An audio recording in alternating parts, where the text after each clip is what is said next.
sœur Dubreuil. Oui, Sandrine. Monsieur demande à vous voir. Et qui c'est? Votre nom c'est Albert Einstein. Albert Einstein. Bon, dites à ce petit trou du cul qu'il aille se faire mettre et que c'est de la part de Edith Piaf. Il y a Edith Piaf qui vous dit que vous êtes un petit trou du cul et d'aller vous faire mettre. Mais ce n'est pas logique, mademoiselle. Comment ça? Si j'ai un aussi petit trou du cul, comment pourrais-je me faire mettre? Il n'y a que lui qui puisse avoir cette logique. Sandrine! Oui, monsieur. Faites entrer. Allez-y. Professeur?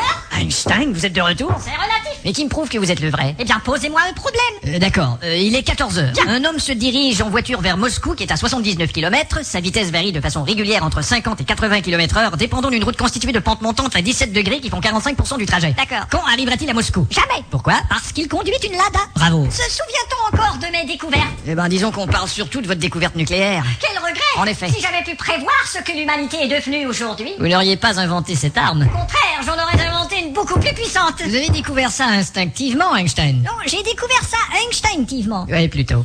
Vous savez, je connais un institut où vous feriez fortune. Il y a un Ah, endroit ne me parlez pas d'institut. À l'institut, ils croient tous savoir, mais ils savent que dalle. À l'institut, vous dites? Oui, à l'institut, c'est ce que je dis. À l'institut, tu dis? À l'institut, j'ai dit. Institut le dit, c'est parce que tu dois le savoir. Et à notre époque, à l'école, on s'intéresse plus aux chanteurs populaires qu'au fonctionnement d'une ampoule électrique ou du remplissage d'une baignoire qui fuit. Ah, pour ça. Vous admettez? Il y a même un chanteur populaire qui a dévissé une ampoule électrique en sortant de sa baignoire. Et je parie que vous-même, à l'école, ne lisiez que des bandes dessinées. Mais jamais de la vie, partout à tisse. Vous êtes sûr? Espèce de bachibouzou. Et où en est votre culture? Bah, aujourd'hui, la musique, par exemple, c'est les rappeurs. Vous dites? Les rappeurs. Les C'est rappeurs. ceux qui font du rap, ils parlent au lieu de chanter. Et à mon époque, Ça n'avait aucun rappeur. vous savez inventer quelque chose? Eh bien, merde. Qu'y a-t-il? Rien, un étourdissement, ça me prend chaque jour. C'est normal. Pourquoi? Vous travaillez au 14e étage. Et alors? Votre cerveau réagit moins à la gravité terrestre et vous en perdez une partie des facultés. Vraiment? Combien d'étages ici? Il y en a 80. Je n'ose pas imaginer le pauvre type qui bosse au 80e. C'est le président du pays. Voilà qui explique tout. Et monsieur Einstein. Albert. Oui, enfin, Albert, Vous avez un problème à résoudre? j'ai inventé quelque chose, mais c'est un secret. Vous savez inventer?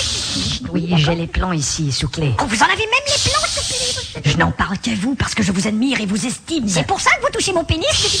D'accord. Regardez. Oui. C'est un microscope analogique. Ça a l'air super. Avec vos connaissances, on pourrait en faire un bijou. Ça dépend. On pourrait aller en discuter au petit bistrot en face. Je n'ai pas d'objection. C'est un endroit non fumeur par contre. Je ne fume pas. Mais c'est très enchanteur. Je ne chante pas non plus. Et je trouverai une solution pour vous loger ensuite. Ah, très aimable. Où aimeriez-vous loger, grand penseur que vous êtes? Eh ben, dans une pension. J'aurais dû y penser.